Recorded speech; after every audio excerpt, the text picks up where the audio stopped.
How are you feeling this morning? Like shit? Yeah, I can relate.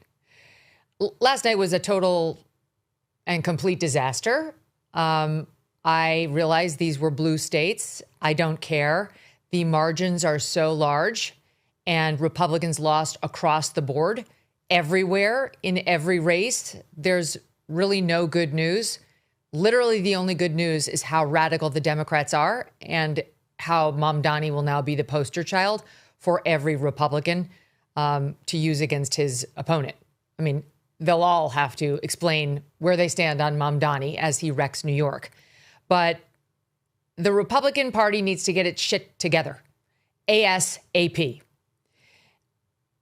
I'm really glad we spent the past couple of weeks, as Sean Davis of The Federalist put it, policing some young person's group chat, what a podcast host said, and what the head of a think tank over at Heritage had to say. I'm really glad that the Republicans devoted so much time to that. That was a great move. Terrific move. Way to stick together, to really shine a light on what matters. The Republicans like to lose. They enjoy losing. They enjoy when they are embattled and in a losing position and complaining. They love it. They do it really well. Less good at winning, especially when Donald Trump is not there to get them over the line. The Republican Party is not strong. Donald Trump is strong. Republicans don't know how to win. They don't know who to run. They don't know what to do when daddy's not there to fly them across the finish line. And that's just been so obvious. Meanwhile, Trump is all over the Middle East while people's groceries bills are still high. They're still dealing with inflation. They're suffering. Like, that's it. Okay. We're focus on domestic policy and on making people's lives better. That's really all I have to say. Those are my top line thoughts. There's a lot to get into on why this happened and so on, but that's my top line takeaway. That and the matter of, an immigrant invasion that has now given us a radical Muslim running the greatest city in the world into the ground. That's where it's going to. He's not only going to be running it, he's going to run it into the ground. And God help New Yorkers. Thank God we got out. If I had a nickel for every time my husband and I have said that over the past few months, thank God we got out. Thank God. Our old apartment building, which you could not get into when we first bought there many years ago, more than 10 years ago, now has like 50%, almost 50% inventory. It's like unheard of. They're fleeing. And not for nothing, but that building had a lot of Orthodox Jewish people in it. I'm sure they're leaving for a number of reasons. One, it's an expensive building, and I'm sure they have money. Two, they're Orthodox Jews. Who wants to be an Orthodox Jew under Mamdani in New York? It's insane. And the Orthodox tend to be more conservative and tend to vote Republican anyway. This guy last night, the anger that he spewed, I mean, he dropped the mask immediately. Mamdani did. Immediately. He got up there and was all but rubbing his hands together, looking at his new power and what he's going to do to the city of New York. God bless them. I wish them all the luck. And I'm worried on a personal basis because we go to New York, of course. If you live anywhere near New York City, you go. You go for shows. You go for occasional dinners. Your kids go. I shudder to think of what he's going to do to it. I mean, we didn't even we spent so much time on the socialism and his radical Islamist ties. We didn't even really spend a lot of time on the fact that he's budgeting, he said, $65 million to trans anyone who wants it from in-state or out-of-state, minor or adult, on the taxpayer dime. He basically wants New York to be a sanctuary for trans children. Last night, his speech, he thanked every foreign nation known to man. Like the Senegalese, whatever, hot dog salesman, the Nepalese cab driver. That's who he sees as his constituency. Meanwhile, he's up there talking about how this is for the guys who've got the scars on their knuckles and the calluses on their hands. They voted against you, you cretin. They all voted against you. The working class can't stand you. They're not buying your bullshit because the working class never buys bullshit. They can't afford to. They actually have to struggle to put food on their tables and worry about their kids in school and going to a school that's safe and one that doesn't have 45 different languages coming from the teachers because of the mandatory immigration laws we have now. They They cannot worry about bullshit. The working class did not vote for you. They know you're a liar. And as I've been saying, a wolf in sheep's clothing. So don't to spare me your speech about how the people with the calluses on their hands. You're from some rich Ugandan family. You're not even a born American. You came over here. You have dual citizenship. Your mother said there's nothing American about you, proudly. Your dad thinks we need to be sure to make sure that we don't unfairly castigate suicide bombers. That's who you are. The working class knows you're a phony. The Democrat Party's a nightmare. They're the ones who put New York in this position where we had to choose between a sex pest grandma killer and somebody who appears to love radical Islam and wants to communize New York. Okay, those are the choices. Sliwa, you never had any chance. And at a minimum, you fucked over New York by staying in the race long before you had any chance. He's pulled, 7.5%? The voting's not done, but it's going to be very, very tight. It's basically 1 million for Mamdani and 1 million to Cuomo, and Sliwa split.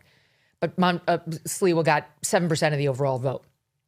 If he'd gotten out, if he'd said, okay, I'll work with Cuomo, I'll endorse him, I want a place in his administration, it could have gone the other way.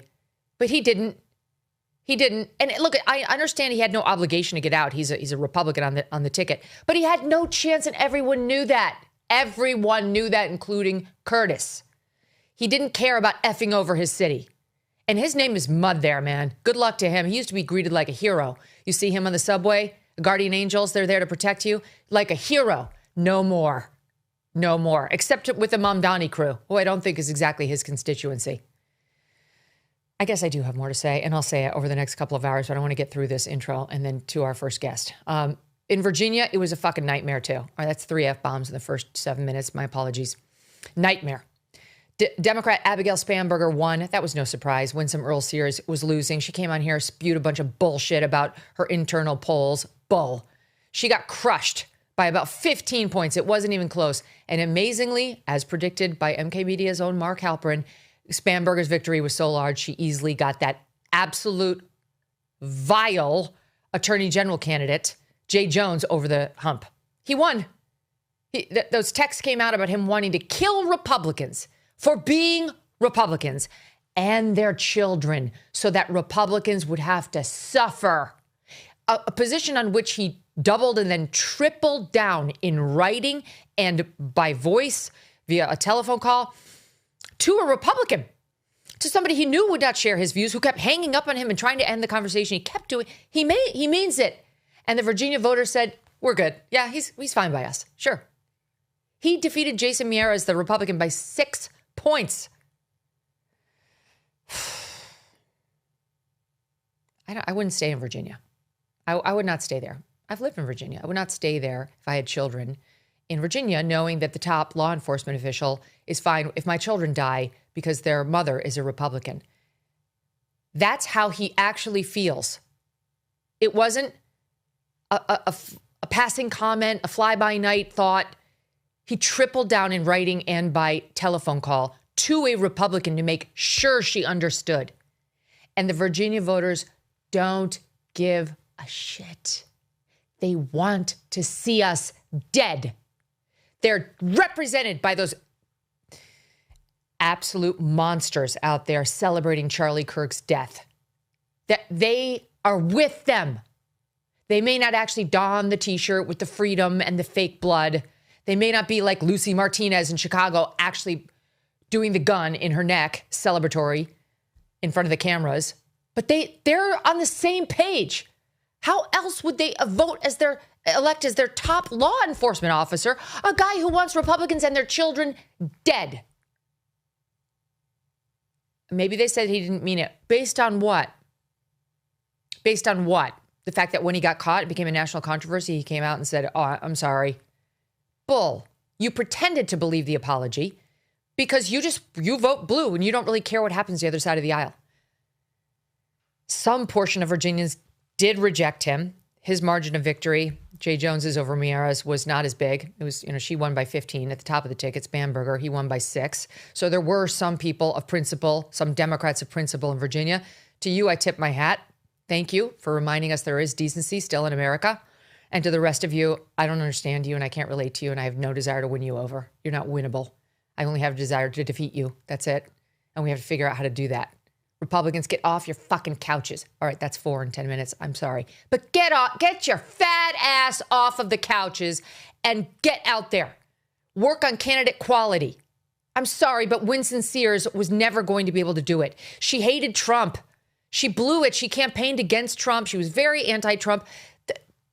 The Virginia coalition that did get off of its couch in 2024, they didn't put Trump over the edge, but it was tighter, loves Trump.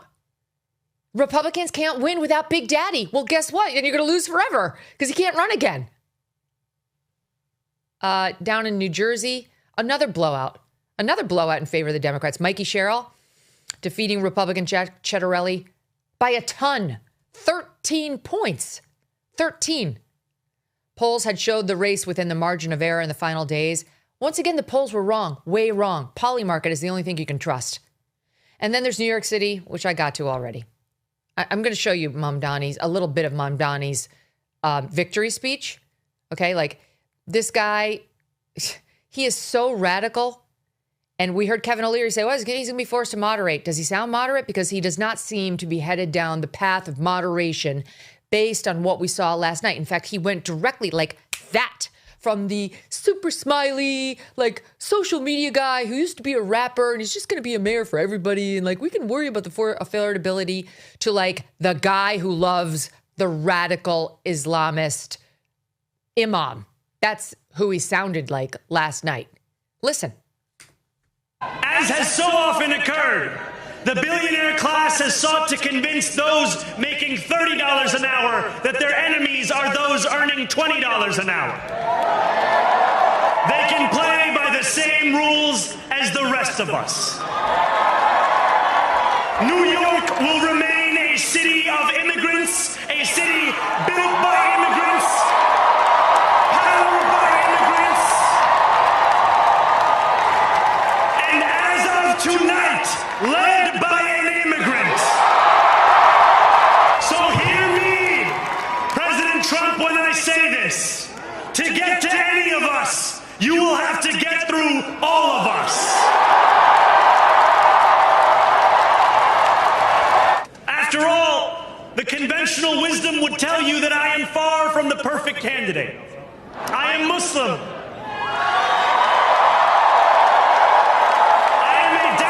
Socialist.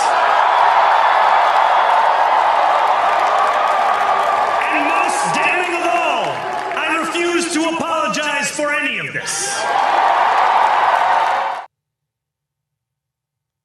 One of the strongest voices warning about Mamdani has been WABC radio host in New York, Sid Rosenberg. Here he is Saturday at the Republican Jewish Coalition Leadership Summit. Watch. When this group gets together and talks about Israel, talks about Hamas, as important as it is, now it's home. And when they took over New York City, which they're about to do in 4 or 5 days, the rest of the country gets a heck of a lot easier. We all can't move to Florida. I'm sorry, Siggy. I lived in Boca for 16 years. I was bored to death. So for some of us that actually like New York City, and some of our better states in this country, it's scary. So I think we need to figure out, as a group of strong and proud Jewish people, what do we do from here? How do we make sure that this invasion doesn't continue?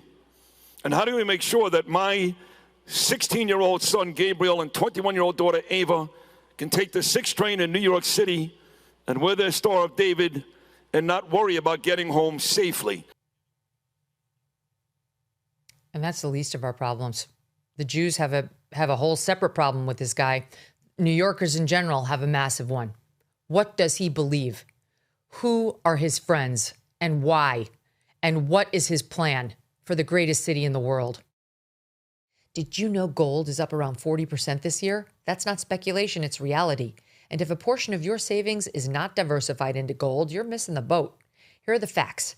The US dollar, still too weak. The government debt, still growing. This is why central banks are flocking to gold. They're the ones driving prices up to record highs. But it's not too late to buy gold from Birch Gold Group and get in the door right now. Birch Gold will help you convert an existing IRA or 401k into a tax-sheltered IRA in gold. You don't pay a dime out of pocket. Just text MK to 989898 and claim your free info kit. There's no obligation, just useful information. The best indicator of the future is the past, and gold has historically been a safe haven. So text MK to 989898 right now to claim your free info kit on gold. MK to the number 989898. Protect your future today with Birch Gold.